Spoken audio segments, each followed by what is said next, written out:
Hey guys, Mark Ferrasci with ProTech Dog Training. Out here with Joker this morning. If I can keep him on a downstairs, I'm doing this. I got dogs in the kennel that start going crazy if he starts walking around. Couché, pas bouger. So there was a question that came up this morning that was just going to be too long-winded for me to have to type it out, and my penmanship and grammar and everything's so messed up, I thought it would be better just do one of my little yak sessions. So it's a question that comes up again and again, pull versus push. And it's a newbie that's coming in wanting to understand why does one sport do push and one does pull.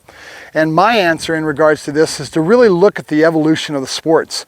And the sports are what makes our whole expertise and everything go. It all starts from the sports. And the first sport, one of the first sports out there was Schutzen, okay? And the sport was put together in such a way that they really analyzed the science of the canine. Okay, and what makes him tick, because they were going to get this dog to bite a man and take on a man, okay? So they put this together. It's a temperament test. Schutzen's a temperament test for the German Shepherd, but it's still very related to this. And it's one when I started back in the 70s and I got introduced to Schutzen, it was just getting brought over to us from Germany, and we were just learning it. And over the years I've seen, and this is back in the 70s, so over the years I have seen that the evolution of sports has come along, and they've all got different criteria and all different philosophies and how they do things. But when I was taught back then, I was taught the science of what we're doing. And nowadays they get the decoys out there and they just tell the decoy to run because they only cared about the individual scenarios, and then they're testing the dog in that respect. And the people that are learning to be decoys don't really understand the full evolution of what they're doing until they grow as a decoy. Right? So they just teach the decoy to put the sleeve out in a certain way, to handle the stick in a certain way, and to do these individual scenarios that are in the sports. But there's a lot deeper, a lot more that goes into how you're building a dog to take on a man and to treat him as a prey object. He's a prey. Okay, that's what it's all about. It all starts with prey. Right?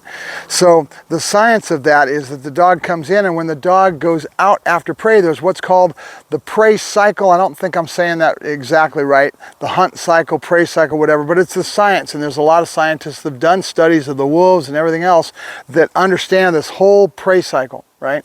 And it basically boils down to the dog stalking, his eye contact, his tensing of muscles, and then the spring out of the bush to go after that prey that he's chasing, and then to chase it, grab it, and pull it down.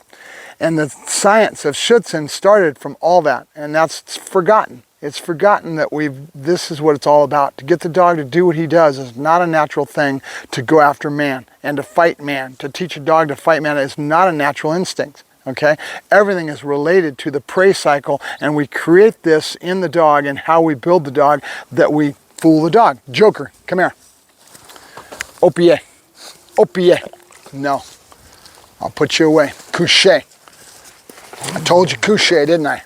Pas bouger. I'm not in the mood for it. Good.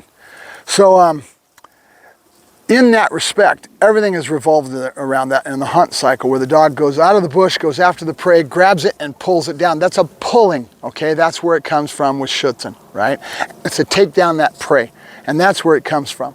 Now, in the sport of Schutzen, Caddy is mentioning it. She says that it's all about the strength of the dog, and some people like it this way, some people like it that, and how that dog presents it. It takes power over the decoy. That's the nuances of the sport and with the criteria of what the judge is looking for when he's sitting there working on his chalkboard, okay, on his clipboard. So that is the sport of Schutzen.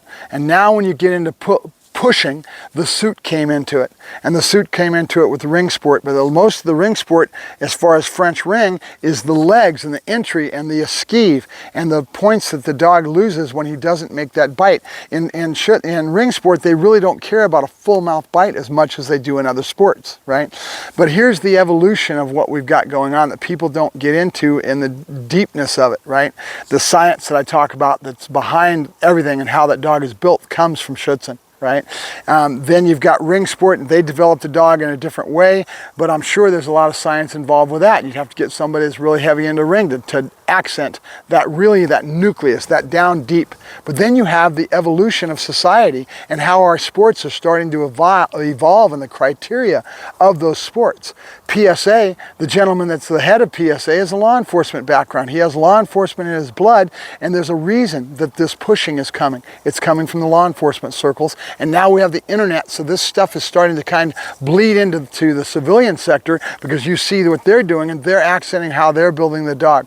But let's get into what they're talking about and what they want to do. I'm not law enforcement, but I hang around all this, so I understand what's going on. It's about liability. Okay, it's about liability, because a dog comes in and grabs and has a tendency to want to thrash and rip. He's going to cause more damage on the suspect. Okay, that damage is going to get counted down in the court of law, because now that suspect is usually always going to sue for damages because the dog does damage to them. And so that's why they want a full mouth bite. They want a nice grip that the dog hangs on to, because that's what the dog's job, that's their justification of sending the dog, is to apprehend the suspect.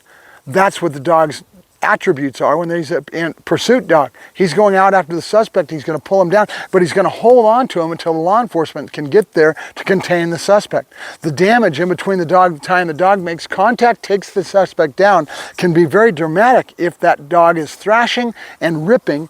Of old, where it all started, was a Schutzhund. They found that there was so much damage involved with that the liability, the civil damage that's involved with that, is what the law enforcement has changed things with, and with suits they can do that. Now they've taught the dog to push. Now you can get into the nuances of that means the dog's bringing the fight to the man, and you can break all that down, but society dictates this within these sports. It's the damage that dog causes if he's ripping. The dog's mouth, his whole canines are made to rip, to pull down that prey, and when he does that, he does a lot of damage. Okay, so that's why they've got the dog pushing, because now it's one bite and they want the dog to hold real strong and firm into the back of the mouth. That creates the least amount of damage, and the dog is learning to push. He's still got the suspect, he's got a full mouth bite, and you want that debilitating pain. Now think about where KNPV comes from. It comes from a certification of law enforcement, and people don't look at the deepness in the sports, and it really bugs the heck out of me. KNPV has a bunch of scenarios: the back of the leg on the bite, on the bike, and the shoulder bite. Behind the shoulder as the man is fleeing. All these things are target zones. Okay, they're actually target zones, and once that dog gets done with about 6-8 different target zones, sure, he's on a bike, but the dog's picture is still the back of the leg. And then they teach the dog, and they go a little further in law enforcement, and they get the dog used to taking those bites within those target zones in areas that are going to be a factor in law enforcement. Suspect's up against the wall and he wants to fight. He spins and fights. The dog's going to go right up high. They have these target zones, and there's the other thing that you guys don't understand, how deep this stuff gets. You don't pick it apart enough, and you should. Reality and truth, they are all pain, debilitating locations. You ever get bit up underneath the arm? It's one of the most painful spots you will ever be bit. Same thing with the back of the leg. Okay, these locations are debilitating pain, because the one thing the man has the ability to do is to be able to think. And if that suspect gets away in that 1/10 of a second, that he can grab an object, a knife, whatever it may be, he can do damage and hurt your dog. They don't want the animal hurt. They want the suspect contained, they want him in cuffs, and they want to take him off to jail. Okay? Debilitating pain. That's when I work with my dogs. My dog is taught to come from 0 to 160, and I want him to take a crunch bite. I want his first bite to put your ass on the ground, and you to have so much pain in your mind that you right away don't fight, because that dog has overcome you, right? And so again, the same reason for that full grip bite. If that dog gets wishy-washy and misses or pulls a piece of fabric away, a jacket, whatever it may be, and then ends up having that person be able to think, he can hurt your dog. Okay, so there is why they teach the dog to push. It's all about the damage the dog will do. So he's going to push instead of pull. That dog's mouth is made to rip with canines, and rip out in the real world, in hunting, taking an animal down. Hey, that's not no harm, no foul. But in the society, there's a different story. So that's my opinion of why we teach a dog to push, and what we do with target zones. KNVV, go over to the law enforcement aspects of things. That's what's happening. It's creeping into our sports. That's why dogs push instead of pull. reality, truth. All right, my long-winded answer. Have a good day, guys. Mark Ferrasci, Protect Dog Training and Joka.